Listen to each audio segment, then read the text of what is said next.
Saudaraku, jenazah Pasutri yang meninggal dunia tiba di rumah duka di Dusun 3, Kuyunlah, Kecamatan Celala, Kabupaten Aceh Tengah. Isak tangis keluarga pecah saat jenazah tiba setelah dibawa dari rumah sakit daerah Datu Beru Takengon.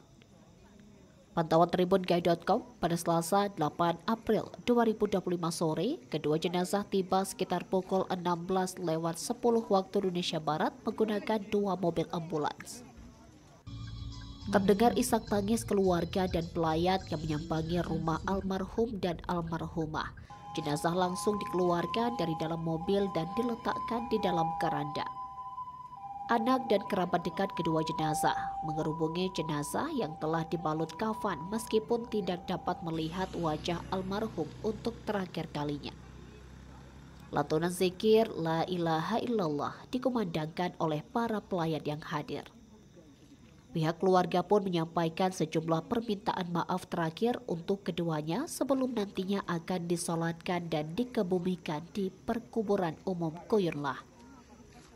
Seperti yang diberitakan sebelumnya, sebuah kejadian tragis terjadi di Kuyunlah, Celala, Aceh Tengah. Seorang suami dan istri ditemukan meninggal di rumah mereka pada Selasa pagi, 8 April 2025. Menurut informasi yang diperoleh dari masyarakat di lokasi kejadian, sang anak berusia 12 tahun menemukan jenazah orang tuanya dalam kondisi mengenaskan. Saat itu anak korban baru saja tiba di rumah setelah menginap di rumah neneknya yang tak jauh dari lokasi kejadian.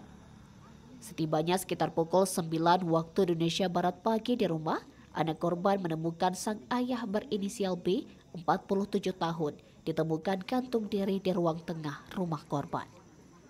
Sementara sang ibu ditemukan di dalam selimut dengan luka di bagian perut dan leher bersama dua orang anak kembar yang merupakan anak korban yang masih balita.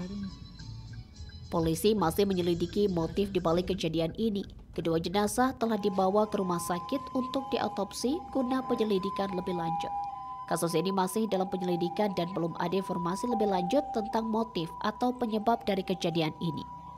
Dari Aceh Tengah, Alga Bahati Ara, Tribun Gayo.